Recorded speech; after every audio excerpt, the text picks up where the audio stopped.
Pasa peña, seguramente si googleas cuál fue la primera película de animación de la historia, la mayoría de las páginas te dirán que fue Blancanieves, algo que resulta antinatural comparándola con el resto de la historia del séptimo arte, que siempre consistió en una suma de hitos. Primero la duración, luego el sonido, luego el color. De hecho, ha seguido ocurriendo así hasta nuestros días, incluso con el primer 3D de la historia, que siendo de 1972 era mudo y en blanco y negro. Ojeadlo. Con esta intro podéis imaginar por dónde van los tiros. Hoy toca desmentir a la Disney y poner las cosas en su sitio. El primer largometraje animado de la historia no es de Walt ni de la Compañía del Ratón. Es argentino y se realizó 20 años antes que Blancanieves. Estamos frente a otra historia como la de iWorks, el auténtico dibujante que diseñó a Mickey Mouse y que quedó invisibilizado por la Compañía del Ratón. Y que sean tantos casos así, la verdad es que me empieza a oler raro.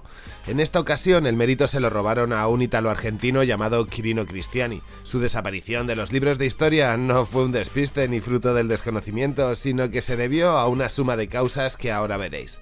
Seguro que alguien ya se está preguntando quién era ese pionero borrado de la historia del cine. Mirad, os cuento. Cristiani nace en Santa Giulietta, un pueblito de apenas 2000 habitantes en Lombardía, Italia. A la temprana edad de 4 años sus padres emigran hasta Argentina y allí adquiere afición por el dibujo hasta que a los 16 lo contrató Federico Valle, otro italoamericano que se dedicaba al mundo del cine. Este último le pone a trabajar en caricaturas políticas que debían aparecer en sus noticieros, a los que por cierto bautizó como Film Revista Valle.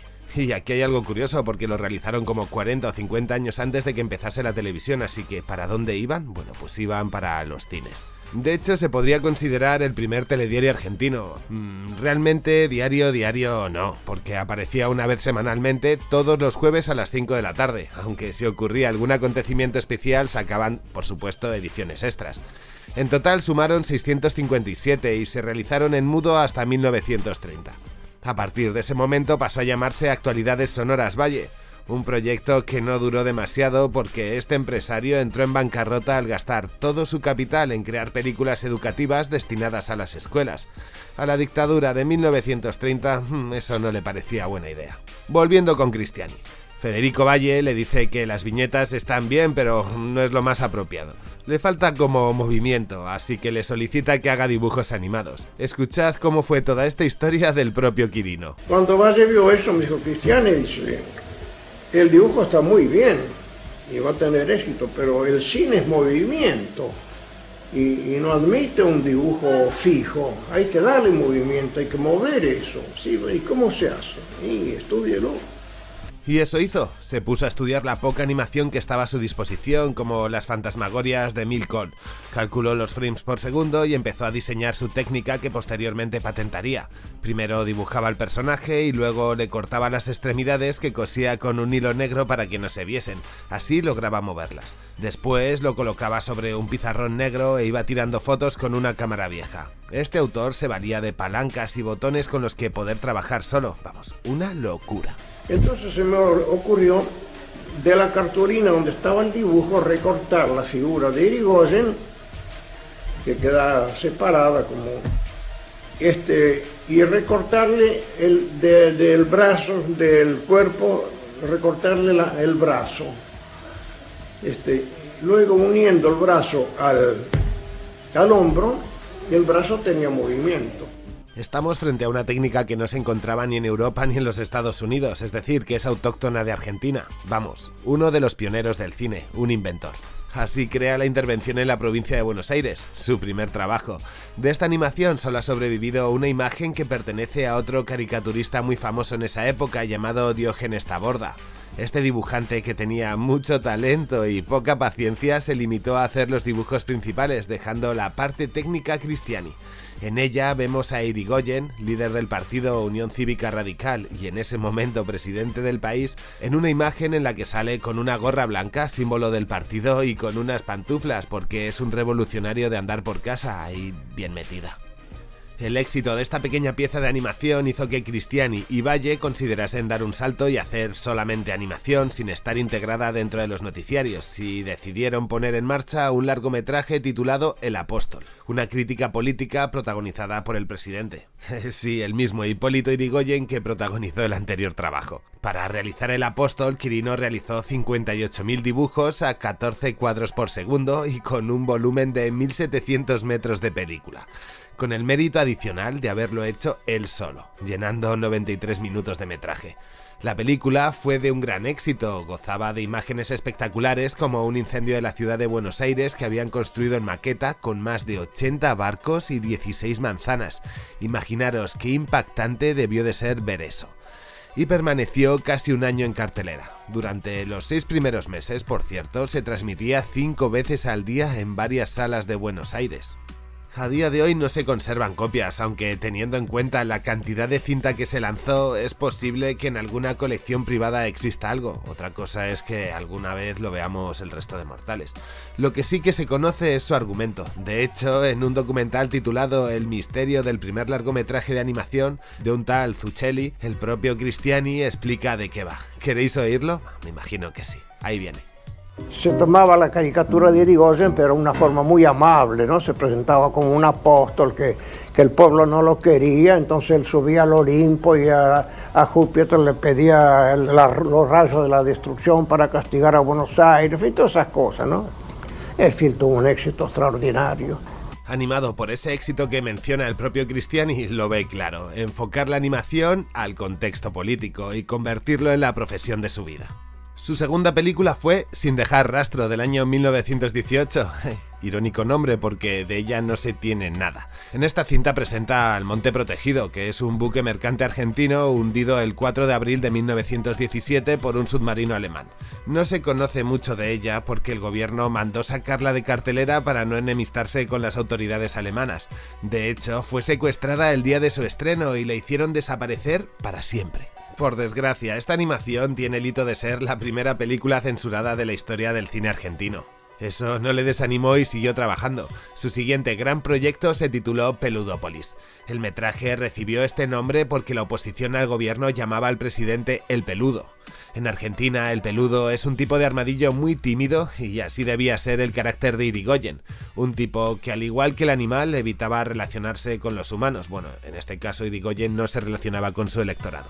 Pese a que el proyecto se piensa en 1929, sale a la luz en el 31, y es que la película, como os decía, se hizo para parodiar al peludo, pero un golpe de estado en 1930 lo sacó del poder, por lo que el trabajo quedaba totalmente obsoleto. Por eso decidió tirar un montón de material y reescribir el guión. Finalmente, como os decía, se estrenó en 1931 y duraba 1 hora y 20 minutos. Se trata de todo un hito en la historia del cine porque estamos frente al primer largo animado con sonido de la historia. De nuevo, no fue Blancanieves. Disney 0, Cristiani 2. La película no tuvo ningún éxito. De hecho, los continuos cambios políticos y el clima enrarecido favoreció que el propio dibujante retirase todas las copias y las guardase en el cajón, generándole pérdidas al punto de dejarle casi en bancarrota. Quirino hizo todo el proyecto, desde el diseño de personajes, el guión, la animación, la dirección y, por supuesto, la producción. Si os estáis preguntando por qué estoy añadiendo tan pocas imágenes de todo esto, es porque su estudio sufrió 2 incendios que destruyeron todo el material. No quedó ni una cinta. Afortunadamente, un par de trabajos almacenados en otros estudios han sobrevivido, siendo el único legado que nos ha quedado suyo. Ante este hecho, Cristiani se retiró y el mundo comenzó a olvidarle. Tanto que se convirtió durante unos años para los historiadores del cine en una simple leyenda urbana. Nadie tenía nada de su trabajo y lo único que tenían eran rumores. El primero de los cortos supervivientes es Lo que ligan y se encontró hace un par de años. El autor está utilizando un juego de palabras para explicar las relaciones internacionales después de la Primera Guerra Mundial. La liga es una prenda femenina y también el nombre de una organización de estados. De hecho, el trabajo es de 1919, el año en el que acabó la guerra. Surge al calor del Pacto de Versalles, que para quien no lo conozca es un pacto entre potencias para evitar volver a caer en una guerra mundial como la que acababan de pasar. A raíz de este pacto surgió una organización llamada la Liga de las Naciones. Podríamos considerarla como la abuela de la ONU. Vamos, que el Tratado de Versalles son esas negociaciones de paz y la Liga de las Naciones, el pacto que se genera a raíz de eso. Total, que nos demuestra de manera metafórica qué significó este tratado para algunas potencias. Los ingleses la veían como una despensa de dinero. Tened en cuenta que los Estados Unidos no participaron de esta coalición, así que la potencia hegemónica eran ellos. Para los alemanes, que habían salido muy perjudicados por el Tratado de Versalles, suponía una colección de ataduras, cosa que muestra a Cristiani a la perfección. Para los franceses suponía las garantías, así que se arrodillan ante ella para agasajarla. El personaje argentino ve la Liga de las Naciones como una mujer con liga, y se la acaba quitando. Que más que una insinuación tiene que ver con la postura que tomó el país respecto a esta organización. Argentina la abandonó en el año de su fundación alegando que debían entrar todos en igualdad de condiciones y que la victoria no otorga privilegios. Que traducido a un lenguaje común viene a decir algo así como: no nos hace gracia que los ingleses gobiernen y los alemanes nos caen medio bien. Pero dicho de esa primera manera queda mucho más elegante y diplomático. Cambiando de tercio, el otro trabajo suyo que nos queda dura 14 minutos y se titula El mono relojero, y es del año 1938. El tema con esto es que Quirino detestaba un poco ese trabajo porque le había salido una comedia cuando quería hacer una obra educativa y seria. Por eso se deshizo del metraje. Resulta irónico y también un poco triste que lo único conservado íntegramente sea eso. Esta puede que sea su obra menos interesante porque se aleja de su estilo político. De hecho, se la consideró una obra moral, cosa que al dibujante no le interesaba en lo más mínimo, ya que era un hombre de ideas bastante libertarias, tanto que fundó un club naturista, no digo nada. Volviendo al mono relojero, esta es la primera cinta de un encargo compuesto por 10 trabajos inspirados por las fábulas de Constancio Vigil. El filme es en blanco y negro, aunque en internet puedes encontrar una versión posterior que está coloreada. La obra gozó de éxito en su momento, pero existían discrepancias entre el socio capitalista Vigil y el artista. Uno lo quería para niños, el otro quería la sátira política, así que deshicieron el contrato. Si os interesa saber de qué va, pues cuenta las aventuras de un monillo que trabaja en una tienda de relojes y un día se fuga y vive sus aventuras. Y aquí tenéis una buena anécdota. En 1941, el genio entre comillas estadounidense Walt Disney realizó una gira promocional por Iberoamérica para presentar Fantasía. Allí se enteró de que Argentina tenía su propio Disney y, fascinado por el hecho, fue en su búsqueda.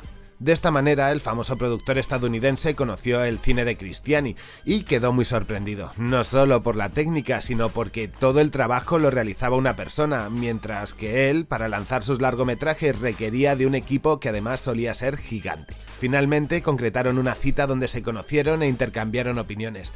Disney le ofreció trabajo, pero Cristiani lo rechazó. No quería abandonar su empresa ni todo lo que tenía en el país. Además, Quirino disfrutaba de trabajar solo y no quería verse sometido ni a la presión ni a los ritmos de un grupo de trabajo. Era un artesano solitario del cine. Y ahora os voy a decir una cosa. Creo que es importante visibilizar figuras como la de Quirino para no difundir al mundo la idea de que el monopolio cultural está en Estados Unidos. 20 años antes de que se lanzase Blancanieves ya había un largometraje animado, y 15 ya se había hecho un largometraje animado con sonido. Por otro lado, sorprende que desapareciera o que se invisibilizase de esta manera, cuando fue una obra en su momento que era de éxito. Qué fácil es borrar la historia y los acontecimientos trascendentes de los pueblos no hegemónicos. Otra cosa que os quiero destacar es que, en parte por culpa del éxito de la Disney, durante muchos años la animación quedó relegada al ámbito infantil. Tenemos que esperar en Occidente a 1972, es decir, 55 años para volvernos a encontrar una animación para adultos como Freeze the Cat. Y eso aún le da aún más peso a Quirino, porque él arrancó haciendo animación para adultos y poniendo a la animación en su sitio, no relegándola al mundo de los niños. Así que tan importante como el que haya hecho la primera animación, como el que haya hecho la primera animación con sonido, es que entendió que la animación no es una cosa de niños. Y que con ella se puede llegar incluso mucho más lejos de lo que se llega con cine convencional. Y para concluir, es una pena haber perdido prácticamente toda su filmografía y más sabiendo su valor histórico y su contenido político. En ningún sitio lo insinúan, pero yo esto lo voy a dejar aquí. Igual la rata le prendió fuego al estudio para borrarlo y quedarse ahí con todos los méritos. Me lo estoy inventando, pura conspiración.